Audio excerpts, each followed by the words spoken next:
Hello folks, welcome back to Indosphere Media. What if I told you that Europe's biggest defense projects are collapsing, not because of Russia, not because of China, but because France and Germany can't stop fighting each other? The Future Combat Air System is already dead, the Eurodrone project is on life support, and now even Europe's next-generation battle tank could be next.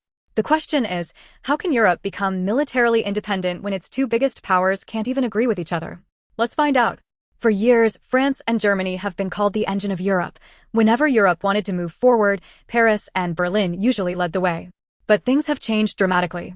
After Donald Trump repeatedly criticized NATO allies and questioned America's commitment to European security, many experts believed France and Germany would become even closer and build a stronger independent European defense industry. Instead, the exact opposite is happening. Behind the scenes, mistrust has been growing. France wants Europe to become strategically independent from the United States, and Germany, however, still believes strong ties with Washington remain essential. These different visions are now tearing apart some of Europe's most ambitious defense programs. Let's start with the first casualty, the Future Combat Air System, or FCS. This was supposed to be Europe's answer to America's sixth-generation fighter programs and future Chinese stealth aircraft. Announced in 2017, FCS wasn't just another fighter jet. It was designed as an entire combat ecosystem, a sixth-generation stealth fighter, loyal wingman drones, AI-powered battlefield networking, advanced sensors, and a completely new combat cloud. The project was expected to cost nearly 100 billion euros. But after almost 9 years, everything collapsed. Why? Because French company Dassault Aviation and German giant Airbus couldn't agree on who should control the project. Dassault argued it had decades of experience designing fighter aircraft and wanted to lead development. Airbus demanded equal participation, saying Germany and Spain deserved an equal share of the work. Neither side backed down. Despite repeated efforts by French President Emmanuel Macron and German Chancellor Friedrich Merz, negotiations failed. Eventually, Germany reportedly decided to pull the plug. Today, instead of building one European fighter together, France and Germany are increasingly looking at developing separate aircraft. A massive setback for European defense cooperation. But that's not the only project in trouble. Europe's Eurodrone program is also facing serious problems. The idea sounded simple. Instead of buying American MQ-9 Reaper drones or Israeli systems, Europe would build its own long-endurance surveillance drone. Germany, France, Italy, and Spain joined the program, Airbus became the prime contractor, and Dassault handled several key systems. Everything looked promising. Until this week. Dassault CEO Eric Trappier dropped a bombshell before the French Senate. He revealed that Airbus had essentially told Dassault, "Get out." According to him, relations between the companies have completely broken down. Even more surprisingly, Trappier questioned whether the Eurodrone even makes sense anymore. He argued that in modern high-intensity warfare, where enemy air defenses are everywhere, a large, slow drone could simply become an easy target.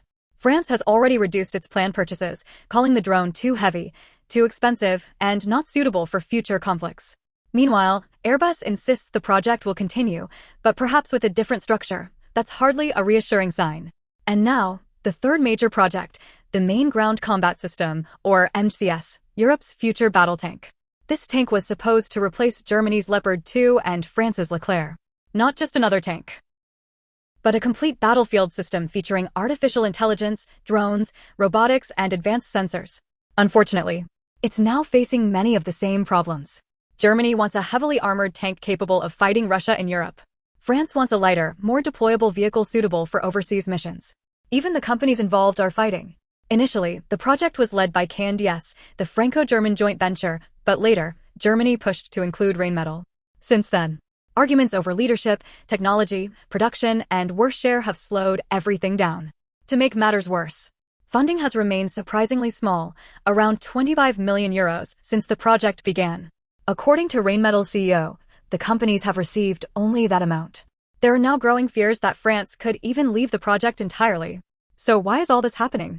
The problem goes much deeper than disagreements between companies. France and Germany simply have different strategic priorities. France wants Europe to stand on its own and reduce dependence on America. Germany still sees NATO and the United States as the foundation of European security. France wants expeditionary capabilities. Germany prioritizes defending Europe against Russia. Both countries also want their own defense industries to benefit the most. And when billions of euros are involved, compromise becomes much harder. The consequences could be enormous if Europe cannot successfully build advanced fighters, drones, or next-generation tanks together. It may continue depending on American military technology for decades. That would be a major blow to Europe's dream of strategic autonomy. Ironically, at a time when Europe says it wants greater independence, its own internal divisions may be its biggest obstacle. So here's the big question for you. Do you think France and Germany will eventually resolve their differences and save Europe's defense ambitions, or is it all just a distant dream? Or is European defense cooperation slowly falling apart? Let us know your thoughts in the comments below. If you enjoyed this analysis, don't forget to like the video, subscribe to Indosphere Media, and press the bell icon so you never miss our latest defense and geopolitics updates. Thanks for watching, and I'll see you in the next one.